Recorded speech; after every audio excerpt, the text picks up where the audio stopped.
2 മാർക്കിന്റെ ഡിഫറൻസസ് ചോദിച്ച ഒരു ചോദ്യമാണ്. കൃത്യമായിട്ട് കണ്ടോ, ഡിഫറൻസസ് ടേബിൾ ചെയ്ത് കാണിച്ചിട്ടുണ്ട്. 2 മാർക്കിന് ഡിഫറൻസ് ചോദിച്ച ഈ ചോദ്യത്തിന് കൃത്യമായ ഒരു ടേബിളിലാണിത് മാർക്ക് ചെയ്ത് വെച്ചിരിക്കുന്നത്. അപ്പൊ തന്നെ ഉറപ്പായിട്ടും ആ കുട്ടിക്ക് എന്ത് ചെയ്യും, 2 മാർക്ക് ഉറപ്പായും കിട്ടുന്ന രീതിയിലുള്ള പ്രസന്റേഷൻ ആണ്. ഇനി നോക്കൂ, 3 മാർക്കിന്റെ ചോദ്യം ചോദിച്ചിട്ടുണ്ട്. ഇതിൻ്റെ അകത്തൊരു ഡെഫിനിഷനും അതിന്റെ ടൈപ്സും ഡിഫറൻസും ആണ് ചോദിച്ചിരിക്കുന്നത്.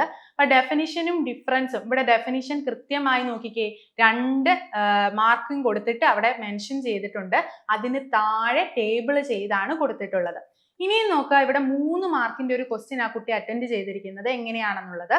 അതായത് ഫങ്ഷൻസ് ചോദിച്ചിരിക്കുന്നു. ഇവിടെ നോക്കിക്കേ, കീവേഡ്സ്, അതായത് 3 മാർക്കിന്റെ ചോദ്യത്തിന് കൃത്യമായി കീവേഡുകൾ കൊടുത്തിട്ടുണ്ട്. ആ കീവേഡിന് നേരെയാണ് എക്സ്പ്ലനേഷൻ കൊടുത്തിരിക്കുന്നത്. അപ്പൊ ഇങ്ങനെയൊക്കെ ആൻസർ ഷീറ്റ് പ്രസന്റ് ചെയ്യുമ്പോൾ നിങ്ങൾക്ക് മാർക്ക് കിട്ടാനുള്ള സാധ്യതകൾ കൂടുതലാണ്. ഇനി ഇവിടെ നോക്കുക, ഒരു ലേബിൾഡ് ഡയഗ്രാം ആ കുട്ടി വരച്ചിട്ടുണ്ട്. ഈ ഡയഗ്രാമത്തിന്റെ ലേബലിംഗ് ശ്രദ്ധിക്കുക. എല്ലാ ലേബലിംഗും ഒരു സൈഡിലേക്ക് കൃത്യമായി അളവിലാണ് മാർക്ക് ചെയ്തിരിക്കുന്നത്. അപ്പൊ ഇത് കാണുമ്പോൾ തന്നെ ആ ടീച്ചർക്ക് കൃത്യമായി മനസ്സിലാകും apical meristem, intercalary meristem, lateral meristem എന്നൊക്കെ ഉള്ള ആ മാർക്കിങ് ഒരേപോലെ ഒരേ രീതിയിലാണ് ആ കുട്ടി അറേഞ്ച് ചെയ്തിരിക്കുന്നത്. ഇതൊരു 5 മാർക്കിന്റെ ചോദ്യമാണ്.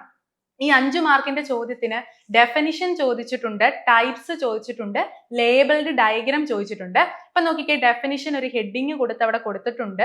ടൈപ്സ് ചോദിച്ചതിന് കൃത്യമായി നോക്കൂ, ഇവിടെ 1, 2, 3 എന്ന് നമ്പർ ചെയ്ത് കൃത്യമായി എന്ത് ചെയ്തിട്ടുണ്ട്, ടൈപ്സ് കൊടുത്തിട്ടുണ്ട്. ഏറ്റവും ലാസ്റ്റ് ലേബിൾ ചെയ്ത് ഡയഗ്രാം കൊടുത്തിട്ടുണ്ട്.